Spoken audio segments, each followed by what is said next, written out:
में कोई तिपरासा दिखाई नहीं पड़ता है दूर दूर से। आज पूरा जो व्यवस्था है, जो सिस्टम है, उसमें तिपरासा को छोड़कर बनाया गया है त्रिपुरा में। मुझे कोई आपत्ति नहीं है अगर हरियाणा से कोई आए या आसाम से कोई आए, मुझे कोई आपत्ति नहीं है अगर कर्नाटका महाराष्ट्र से कोई त्रिपुरा में आए। आप भी हिंदुस्तान के हैं, हम भी हिंदुस्तान के हैं।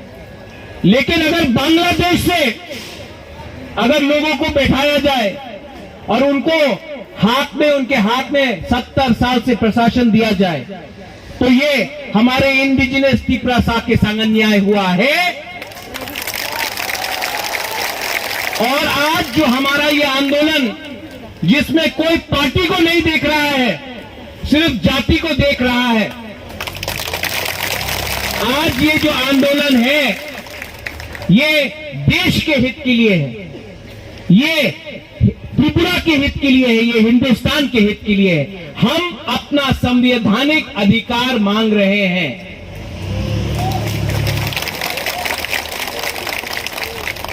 बहुत लोग कहते हैं कि आपने ये जो डिमांड किया है, उसमें आप क्या चाहते हैं।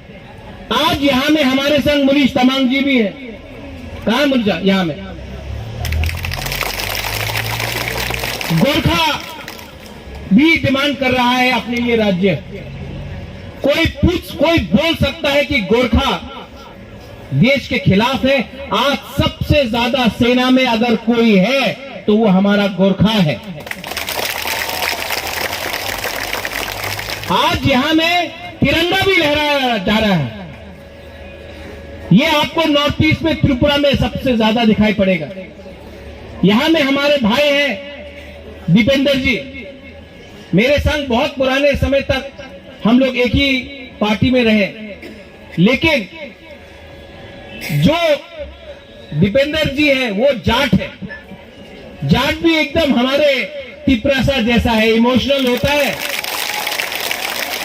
और जब जाट अपना माइंड मेकअप करता है, जब तिपरासा अपना माइंड मेकअप करता है, तो कोई भी इंडिया में हमें रोक नहीं सकता, क्योंकि हमारे अंदर एकता अखंडता है।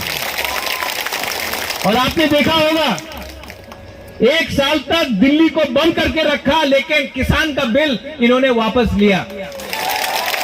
हमको भी सीखना चाहिए, हमको भी सीखना चाहिए इनसे कि जो वॉरियर लोग होते हैं ना, जो जमीन में राज करते हैं ना, जो झगड़ा कर सकते हैं, जो फाइट कर सकते हैं, उनके अंदर दिल बड़ा होना चाहिए। और यहां में इनका दिल बड़ा है, ये आए हैं।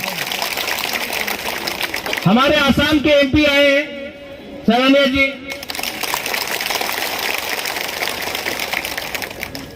इनका भी एक आइडियोलॉजी है कि आंचलिक पार्टी, रीजनल पार्टी, अगर हम अपने रीजन के बारे में बात करें, अगर हम नॉर्थ ईस्ट के बारे में बात करें, इसका यह मतलब नहीं है कि हम देश के खिलाफ बात कर रहे हैं। हम भी हिंदुस्तान का एक अटूट अंग है।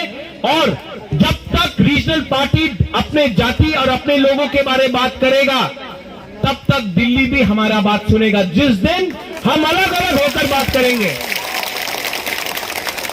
आज बहुत अच्छा लगता है कि यहां में एमपीज हैं जो त्रिपुरा के नहीं हैं। 70 साल से हमारे एमपीज भी गए हैं त्रिपुरा से। मेरे मां गए हैं, मेरा पिताजी गया है। लेकिन आज पहला बार मैं देख रहा हूं कि तिपरालैंड, ग्रेटर तिपरालैंड को समर्थन करने के लिए बाहर से भी एमपीज आ रहे हैं। महाराष्ट्र से शिवसेना से आया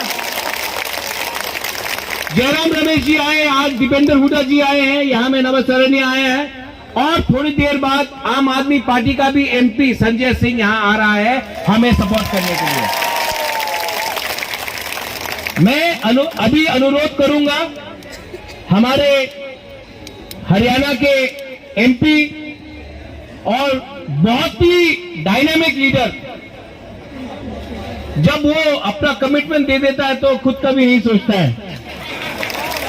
वो कुछ शब्द बोले, हमारा जो कॉन्स्टिट्यूशनल डिमांड है, जो संवैधानिक डिमांड है, उनके पक्ष में 2-3 शब्द बोले। और मैं अनुरोध करता हूं कि एक दिन आएगा कि त्रिपुरा का एमपी ने आज तक पार्लियामेंट में नहीं बोला है लेकिन एक दिन आएगा शायद अपना आसाम या हरियाणा का एमपी भी हमारा आवाज पार्लियामेंट तक पहुंचाएगा। मैं अनुरोध करता हूं मेरे भाई को, दीपेंद्र हुड्डा जी को, कि 2-3 शब्द बोले हमारे तिपरासा, हमारे नॉर्थ ईस्ट और हमारे कॉन्स्टिट्यूशनल लड़ाई के लिए। Thank you. पहुंचाने का प्रयास करें।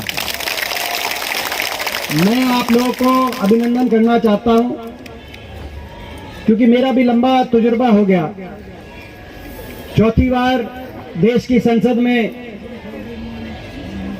पहुंचने का मुझे अवसर मिला है और पिछले 16-17 साल से देश की संसद में मैं एक सदस्य हूं।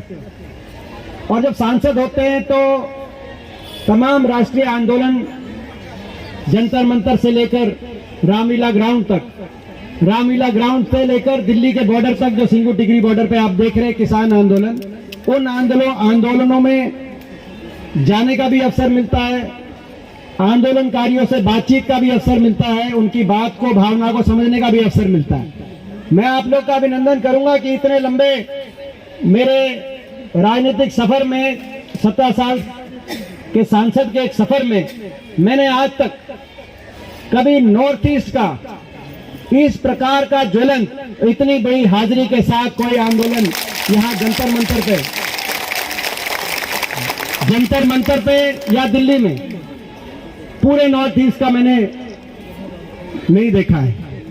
तो आज इसी बात से अंदाजा लगाया जा सकता है, इसी बात से आकलन की जा सकती है कि आपकी क्या भावनाएं हैं। सही कहा कि हरियाणा का मिजाज और त्रिपुरा का मिजाज एक सा है, ये सही कहा। हमारा भी प्रदेश पहले ज्वाइंट पंजाब था, लेकिन एक लंबे संघर्ष के बाद, एक आंदोलन के बाद हरियाणा, एक हिंदी मूवमेंट चली और हरियाणा प्रदेश अलग बना। और यह भी सही कहा कि कोई भी लक्ष्य हो, प्रजातंत्र के अंदर प्रजातांत्रिक रास्ते पे चल के संघर्ष और आंदोलन के बिना कोई भी लक्ष्य प्राप्त नहीं होता। और इस मौके पर जो उदाहरण दिया, मैं भी देश के अन्नदाता और किसान को नमन करता हूं, जिन्होंने पिछले 1 साल से जो आंदोलन चलाया, हम लोग भी उसमें शामिल थे। उस आंदोलन ने इतनी अहंकारी सरकार, दिल्ली की सरकार को झुकाने का काम किया और 3 कामे कानून कृषि के सरकार को वापस लेने पड़े। वो तभी संभव हुआ जो एक संघर्ष हुआ, एक कुर्बानी हुई। आप लोग भी कर रहे हैं। आज मैंने सारी आपकी भावना को समझा है, देखा है, और मैं आपकी भावना को अपने पार्टी के शीर्ष नेतृत्व तक विस्तार से आपकी भावना को मैं पहुंचाने का काम करूंगा। और मेरा प्रयास रहेगा, जो ऐसी बात प्रद्युत जी के साथ बहुत पुराना एक नाता, एक रिश्ता है, ये संबंध बनाने और संबंध निभाने वाले व्यक्ति हैं। बहुत कम व्यक्ति राजनीतिक क्षेत्र में इस प्रकार से होते हैं, जो दिल से सम्मान एक दूसरे का करना और संबंध को निभाना जानते हैं। तो आपने जैसी आपकी जो उम्मीद है, पार्टी के शीर्ष नेतृत्व तक भी आपकी बात पहुंचाई जाएगी प्रद्युत जी, और संसद के अंदर भी आपकी आवाज पहुंचाई जाएगी। तो इन्हीं शब्दों के साथ मैं एक बार फिर आप सबका अभिनंदन करता हूं, और आज इतना जो आपने सबने मान सम्मान दिया, मैं धन्यवाद करता हूं। और कभी आवश्यकता पड़ी, आप कभी हरियाणा आए, तो ये जो आज मान सम्मान मिला है, इस मान सम्मान को दुगना करके हरियाणा के अंदर आपको देने का हम काम करेंगे। धन्यवाद। जय हिंद।